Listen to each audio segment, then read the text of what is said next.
नमस्कार।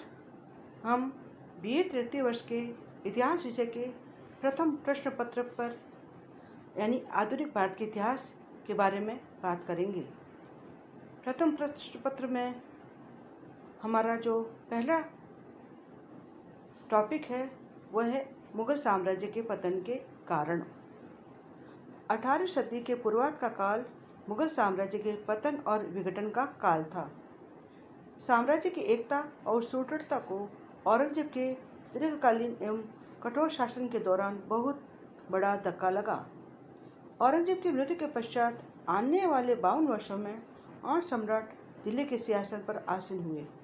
मार्च 1707 में औरंगजेब की मृत्यु के उपरांत उसके पुत्रों में हुए उत्तराधिकार युद्ध में मुहम्मद मुज़्ज़म शाह आलम विजयी हुआ, जो बहादुर शाह प्रथम की उपाधि धारण करके गद्दी पर बैठा। 1712 ईस्वी में बहादुर शाह की मृत्यु के बाद उसके पुत्रों में उत्तराधिकार युद्ध प्रारंभ हो गया। उसमें दरबार के ईरानी दल के नेता जुल्फ़िकार खां की सहायता से जहांदार शाह विजयी हुआ।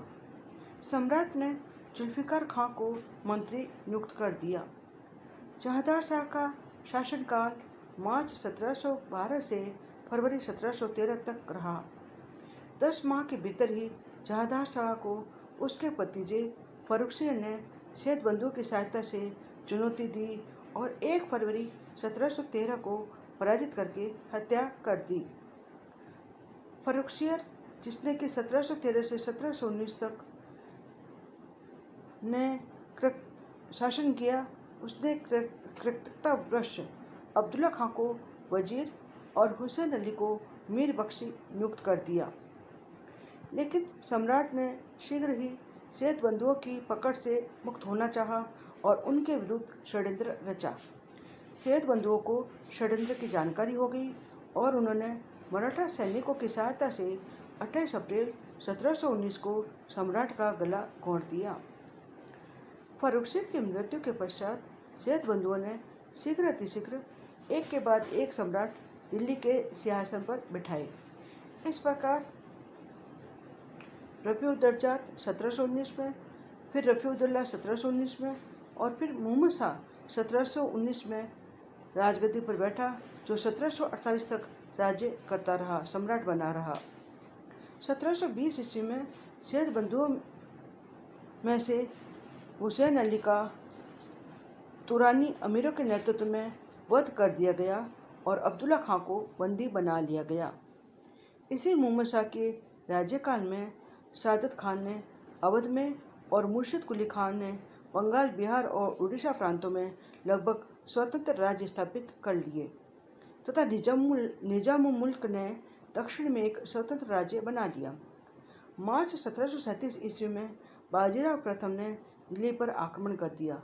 1739 ईस्वी में नादिर शाह ने भारत पर आक्रमण किया और मुगल साम्राज्य को शक्त विक्षत करके उसके पतन में योगदान दिया।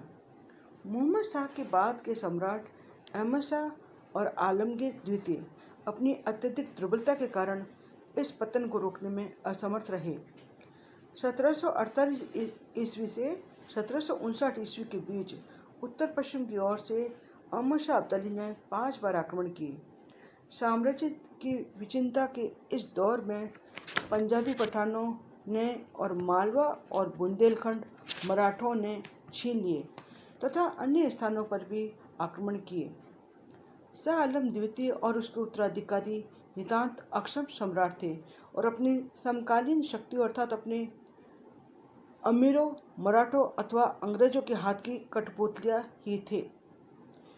अंत में 1803 ईस्वी में दिल्ली पर ब्रिटिश सेना का अधिकार हो गया तथा मुगल बादशाह उनका पेंशन भोगी मात्र बनकर रह गया। नाम मात्र की मुगल सत्ता उस समय तक बनी रही जब 1858 ईस्वी में अंतिम मुगल सम्राट बहादुर शाह जफर को रंगून में निर्वासित करके भेज दिया गया, जहां 1862 ईस्वी में उसकी मृत्यु हो गई। उत्थान और पतन प्रकृति का शाश्वत नियम है जो साम्राज्य पर भी लागू होता है। बाबर द्वारा स्थापित, अकबर द्वारा सुदृढ़ मुगल साम्राज्य जो शाहजहाँ के काल में अपने गौरव की चरम सीमा पर था, औरंगजेब के शासनकाल में अपनी विशालता की चरम सीमा पर पहुंचकर उसके उत्तराधिकारी के समय शीघ्र ही छिन-भिन हो गया। अब हम मुगल साम्राज्य के पतन के कारणों पर दृष्टि डालेंगे तो हमें निम्न कारण सामने दिखाई देते हैं। मुगल साम्राज्य के विखंडन का प्रथम कारण तो तत्कालीन राजनीतिक व्यवस्था थी। मुगल साम्राज्य निरंकुश व केंद्रीभूत था, जिसका स्थायित्व सुदृढ़ता सम्राट की शक्ति पर निर्भर करती थी। औरंगजेब के निर्बल व अयोग्य उत्तराधिकारी इसमें पूर्णतया असफल रहे। उत्तराधिकार का कोई निश्चित नियम न होने के कारण हर सम्राट के उपरांत होने वाले गृह युद्ध ने राज्य की शक्ति को क्षीण कर दिया। दरबार में अमीरों की दलबंदी व षड्यंत्र तथा प्रांतपतियों की स्वार्थपरता साम्राज्य के लिए घातक सिद्ध हुई। परवर्ती मुगल सम्राटों तथा सरदारों की विलासिता व आंतरिक कलह के कारण उनका चारित्रिक पतन हो गया। वे साम्राज्य के हितों से अधिक भोग विलास की सामग्रियों को महत्व देने लगे थे। इस नैतिक पतन ने साम्राज्य के लिए घातक विष का कार्य किया। विभिन्न जातियों, विश्वासों और धर्मों वाले भारत जैसे विशाल देश पर इस्लाम धर्म के कठोर सिद्धांतों के अनुरूप स्थायी साम्राज्य स्थापित नहीं किया जा सकता था। अकबर के अतिरिक्त उसके पूर्वज अथवा उत्तराधिकारी इस तथ्य के मर्म को न समझ सके। संपूर्ण मुगल साम्राज्य में युद्धों पर अत्यधिक व्यय किया गया। परिणाम स्वरूप राजकोष में निरंतर ह्रास होने के साथ साथ आय के साधन घटते गए। युद्धों ने कृषि, व्यापार व उद्योग को शोचनीय दशा तक पहुंचा दिया। आर्थिक दुर्बलता ने मुगल साम्राज्य के पतन को अनिवार्य बना दिया। बाबर के अनुयायी स्वामी भक्त व अनुशासन प्रिय थे, लेकिन धीरे धीरे धन संपन्नता, शक्ति और भोग विलास में उनमें अनुशासनहीनता व उन्हें आक्रमणीय बना दिया। सम्राट का सैनिक शक्ति के लिए मनसबदारों पर निर्भर रहना घातक सिद्ध हुआ। औरंगजेब के अंतिम वर्षों में सैनिकों के वेतन व आवश्यक सुविधा न मिलने के कारण अव्यवस्था व्याप्त हो गई थी, जो उत्तरोत्तर बढ़ती गई। मुगलों ने नौसेना के विकास पर भी कोई ध्यान न दिया। उनकी समुद्री शक्ति यूरोपियों के समक्ष बौनी थी। तत्कालीन युग में समृद्ध सुदृढ़ सैन्य शक्ति के अभाव में मुगल साम्राज्य का टिका रहना संभव न था।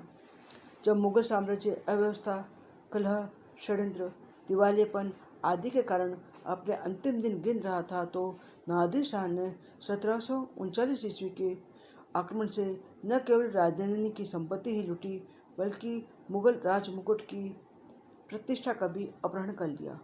उसके सेनापति अहमद शाह अब्दाली ने भारत पर 7 आक्रमण कर देश को खूब लूटा खसोटा। इन आक्रमणों व अन्य कारणों से फैली दुरावस्था का लाभ अंग्रेजों ने उठाया। उन्होंने पहले देशी राज्यों के पारस्परिक झगड़ों में हिस्सा लेना तथा उन्हें सहायता देना प्रारंभ कर दिया। धीरे धीरे वे अंग्रेज अपना स्वतंत्र साम्राज्य स्थापित करने में सफल हो गए।